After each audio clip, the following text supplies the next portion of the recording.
రోజు దేవుని మాట. కొలస్సీ పత్రిక 1వ అధ్యాయం 17వ వచనం. ఆయన అన్నిటికంటే ముందుగా ఉన్నవాడు, ఆయనే సమస్తమునకు ఆధారభూతుడు. ఆయన అన్నిటికంటే ముందుగా ఉన్నవాడు, ఆయనే సమస్తమునకు ఆధారభూతుడు. ఈ పత్రిక అపోస్తలుడైన పౌలు వ్రాసిన 12 పత్రికలలో ఒకటి. కొలస్సీలో ఉన్న పరిశుద్ధులకు, విశ్వాసులైన సహోదరులకు ఈ పత్రికను రాస్తారు. పౌలు దేవుని వెలుగు ద్వారా దర్శించబడక మునుపు ఈయన సామాన్యుడేమీ కాదు. ఎంతో ఘనత వహించిన, గొప్ప జ్ఞానము కలిగి ధర్మశాస్త్ర ఉపదేశకుడైన గమాలియేలు పాదముల యొద్ద, పరిసయ్యుడైన గమాలియేలు పాదముల యొద్ద పెరిగి నిష్ఠ కలిగి దేవుని గూర్చి ఆసక్తి కలిగి ఉన్నట్లుగా అపోస్తలుల కార్యాలు 22వ అధ్యాయం 3వ వచనంలో చెప్పబడింది. ఏదైనా ఒక ప్రాముఖ్యమైన దైవ సత్యాన్ని బయటికి చెప్పాలంటే, విడుదల చేయాలంటే ఎంతో దైవ జ్ఞానాన్ని పొంది ఉండాలి. అది కలిగి ఉండడానికి కేవలం మనుష్య జ్ఞానం సరిపోదు, దైవ జ్ఞానాన్ని పొందుకొనాలి. సౌలుగా ఉండిన దినాలలో తను సంపాదించిన జ్ఞానము అనే పొరలు ఆయన వెలుగుతో దమస్కు గేటు వద్ద దర్శించినప్పుడు అవి రాలిపోయాయి అని చెప్పబడింది.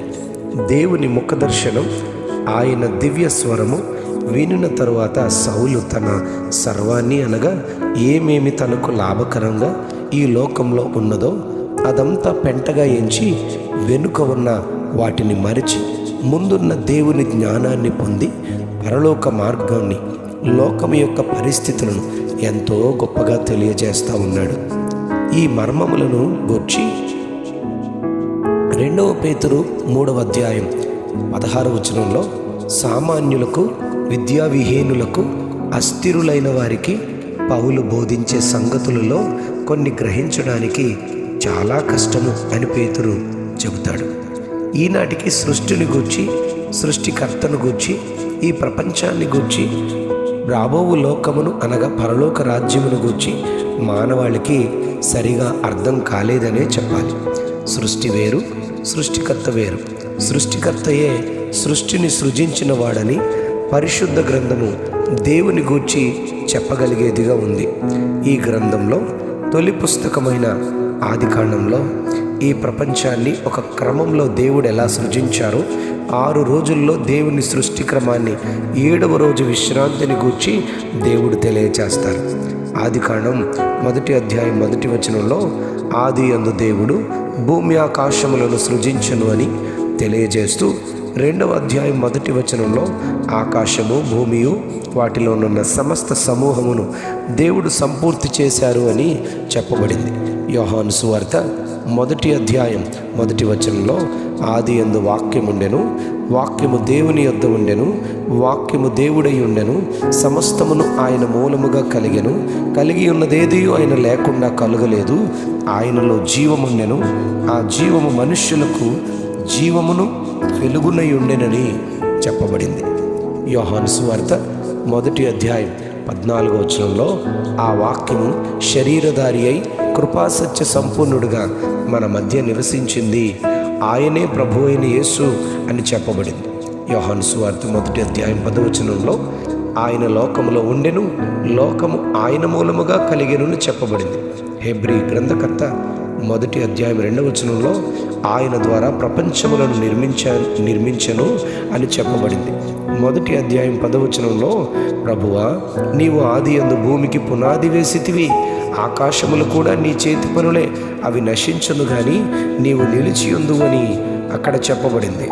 యోబు రాసిన గ్రంథము 26వ అధ్యాయం 7వ వచనంలో, శూన్య మండలము పైన ఉత్తర దిక్కుననున్న విశాల స్థలమును ఆయన పరిచెనని, శూన్యముపైని భూమిని వేలాడదీసెనని, వాటి క్రింద మేఘములు చినిగిపోకుండా ఆయన తన మేఘములలో నీళ్లను బంధించెను, దాని మీద మేఘమును వ్యాపింపచేసి ఆయన తన సింహాసనపు కాంతిని మరుగుపరిచెను, వెలుగు చీకటుల సరిహద్దుల వరకు ఆయన జలములకు హద్దు నియమించనని సృష్టిని గూర్చి వివరంగా చెబుతాడు.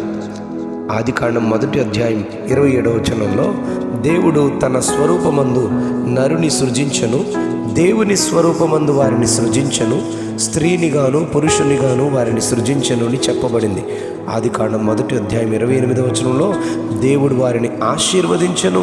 ఎలాగనగా మీరు ఫలించి అభివృద్ధి పొంది విస్తరించి భూమిని నిండించి దానిని లోపరుచుకునుడి, ఏలుడి అని దేవుడు మానవుల కొరకు ఎంతో గొప్ప ప్రేమతో దీవెన అందించినట్టు రాయబడింది.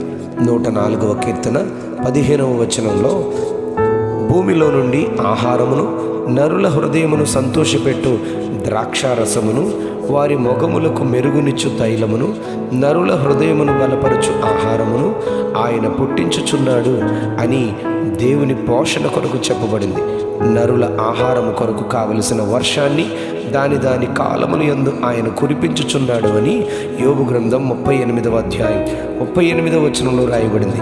ఇర్మియా గ్రంథం 5వ అధ్యాయం 24వ వచనంలో ఆయనే తొలకరి వర్షాన్ని కడవరి వర్షాన్ని దాని కాలములలో కురిపించుచున్నాడని వ్రాయబడింది.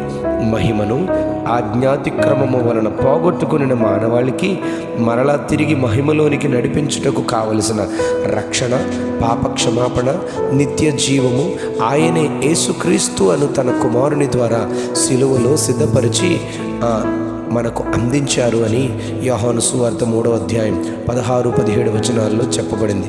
మరణము తర్వాత లోకమును దేవుడు తన కుమారుని ద్వారా వాగ్దానం చేసి అనుగ్రహించాడు. ఒక్క మాటలో చెప్పాలి అంటే ఈ లోకాన్ని, అందరి సర్వాన్ని సృజించి మానవాళి కొరకు ఈ భూమి మీద సర్వమును సిద్ధపరిచి పరలోక రాజ్యాన్ని చేరు వరకు సర్వమునకు ఆధారభూతుడు ఆయనే అని మన ప్రభు అయిన యేసుక్రీస్తు వారిని గూర్చి చెప్పబడింది. చివరిగా ప్రకటన గ్రంథంలో ఆయనను గూర్చి ప్రకటన 1వ అధ్యాయం 8వ వచనంలో అల్ఫయు ఒమేగయు నేనే, వర్తమాన భూత భవిష్యత్ కాలములో ఉండువాడును నేనే అని సర్వాధికారియు దేవుడునగు ప్రభువు సెలవిచ్చి ఉన్నాడు అని చెప్పబడింది. 1వ అధ్యాయం 18వ వచనంలో ప్రకటన నేను మొదటివాడను కడపటివాడను జీవించువాడను మృతుడినైతుని గాని ఇదిగో యుగయుగములు సజీవుడనై ఉన్నానని, మరణము యొక్క పాతాళ లోకము యొక్క తాళపు చెవులు నా స్వాధీనములో ఉన్నవని చెప్పబడింది. ప్రకటన గ్రంథం 5వ అధ్యాయం 1వ వచనంలో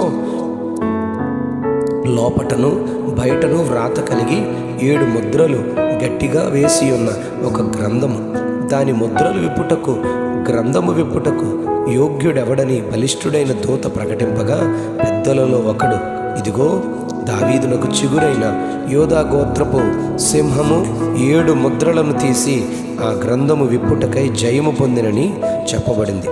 ఈ సృష్టి స్థితి లయ కారకుడు సర్వాధికారియు ప్రభువునకు యేసయ్యేనని గ్రంథాలు తెలియజేస్తూ ఉన్నాయి. సర్వమునకు ఆధారభూతుడైన దేవుని విశ్వసించి ఆయనను రక్షకునిగా స్వీకరించి సేవించి ఆయనలో జీవించుదాం. అట్టి ధన్యత సర్వమునకు ఆధారభూతుడైన యేసయ్య మనకు అనుగ్రహించునుగాక. Amen, amen, amen. ఆయనే సమస్తమునకు ఆధారభూతుడు, ఆయనే సమస్తమునకు ఆధారభూతుడు. Amen, amen, amen.